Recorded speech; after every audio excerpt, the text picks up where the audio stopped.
உனக்கு ஏதோ கொரியர் வந்திருக்குமா? Thank you.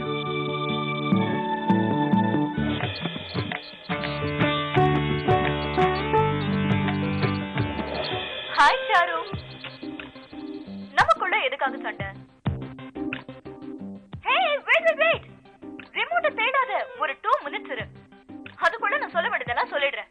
நான் எந்த அளவுக்கு ஒரு நல்ல ரைட்டரோ அந்த அளவுக்கு ஒரு மோசமான ஸ்பீக்கர். மத்தவங்க கிட்ட சரியா பேச தெரியாது. சரியானா மத்தவங்கள ஜெயிக்கிற மாதிரி, அவங்க இதயத்தை திருடுற மாதிரி. ஏய் சாரு, எங்க பாரு எங்க பாரு பாரு. இப்பவே பாரு, இவ்வளவு வளவள வளவளன்னு பேசிட்டே போறேன். இதுதான் என்னோட வீக்னஸ். ஆனா சத்தியமா சொல்றேமா, நீ நினைக்கிற மாதிரி நான் தலகணம் பிடிச்சவே இல்ல. நான் ரொம்ப ஆர்டினரி பர்சன். இப்ப கூட பஸ்ல தான் போறேன் வரேன். பிளாட்ஃபார்ம் கடையில தான் டீ குடிக்கிறேன். கையெந்தி பவன்ல தான் டிஃபன் சாப்பிடுறேன்.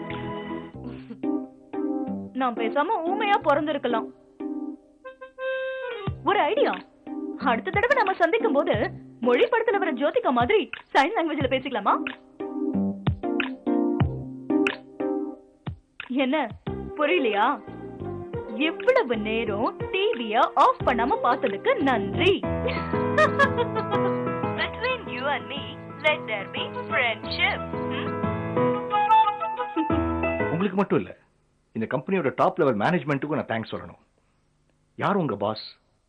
நான் அவங்கள மீட் பண்ண முடியுமா? Sure, why not? Excuse me please. Hello, நீங்க சொன்ன top floor is calling me. No problem. என்னுடைய தேங்க்ஸை உங்க பாஸ் கிட்ட நீங்களே சொல்லிடுங்க. நான் எதுக்கு வீணா அவங்களை டிஸ்டர்ப் பண்ணிக்கிட்டு? That's okay. அப்ப நான் கிளம்புறேன். Thanks for all your help. அது என்னது, எப்ப பார்த்தாலும் எஸ்எம்எஸ் அனுப்புறது, போன்ல பேசுறது? ஏன் அதுல என்ன தப்பு? கொஞ்ச நேரம் ரிலாக்ஸ் பண்ணிக்கிறோம், ஜாலியா பேசி சந்தோஷமா இருக்கும். அது உங்களுக்கு பொறுக்கலையா? எம்ஆர்பி, இந்த இடத்துல உங்ககிட்ட ஒரு கேள்வி கேட்கலாமா? ஜிடிஆர் நியூஸ் சேனல்ல எடிட்டரா இருந்தப்போ உங்களை தவிர மத்த பொண்ணுங்க கிட்ட பேசலையா, பழகலையா, சிரிக்கலையா? யாரோட கம்பேர் பண்ற? நீ நானும் ஒண்ணா? அதாவது ஆண்கள் என்ன வேணா செய்யலாம், ஆனா பெண்கள் செய்யக்கூடாது. மிஸ்டர் ஜிடிஆர், காலம் மாறி போச்சு. இப்ப எல்லாரும் சமம்.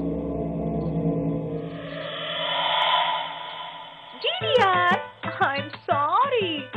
சும்மா தமாஷ்க்கு பண்ண. ரொம்ப மிரட்டிட்டேனா? I'm extremely sorry GDR. நீங்க என்ன மிரட்டினீங்க, அதனால திருப்பி நானும் உங்களை மிரட்டிட்டேன். சிரிங்க ப்ளீஸ். ஜிடிஆர், சிரிக்க மாட்டீங்களா? That's GTR, good.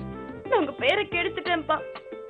இவ்வளவு பெரிய நடிகரோட பொண்ணு, அவளுக்கு நடிக்க தெரியலேன்னு எல்லாரும் உங்களை தானே சொல்லுவாங்க. யாரும் ஒன்னும் சொல்ல மாட்டாங்க. நான் உன் டிராமாவை இப்ப பார்க்க போறேன். Come on, start. இப்ப ஆக்ட் பண்ணு. இல்ல இங்கேயோ சொதப்புவேன். No, come on, do it. ஒரு புறம் அச்சம், மறுபுறம் நாணம். பேதை அவள் தன் காதலை எப்படி சொல்வாள்? இமைகள் மூடாமல் இனிமை கனவுகள் கண்டாள்.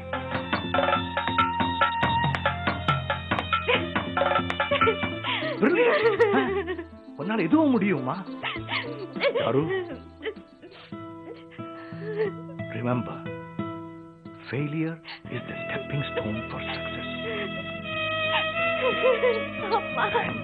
அவர்கிட்ட எனக்கு பிடிச்ச விஷயம் என்ன தெரியுமா? எளிமை, சிம்பிளிசிட்டி. இங்க ரெஸ்ட் எடுத்துக்க வந்தவர் தனக்காக எந்த ஸ்பெஷல் அரேஞ்ச்மெண்ட்டும் பண்ண வேணாம்னு சொல்லிட்டார்.